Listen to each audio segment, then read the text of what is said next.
Giochiamo doppia uscita, lo facciamo uscire e lo lasciamo lato libero per attaccare uno contro uno. Vi siete passati la palla, avete trovato un tiro buono. Prima 3 forzature un po' dirette, su un passaggio e un tiro. Let's go! Che tosta. Deve fare 2 difese, se no.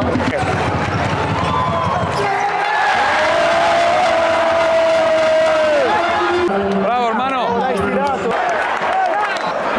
Va bene, meglio questo che diritto al ferro, vai! La palla va fermata lì. Bro, buttiamoci dentro l'area, speriamo che sbagliano da 3. Occhio ad affrettare i tiri, se giochiamo siamo più 9, giocate lunghi, muovete la palla, quando avete mosso la palla avete trovato tiri aperti, semplici, quando avete forzato un 1 contro 1 al primo passaggio non si trovano soluzioni semplici. Ce lo diamo lui! L'ho detto al Poz, contro Sassari ho vinto e anche la Reina School Cup.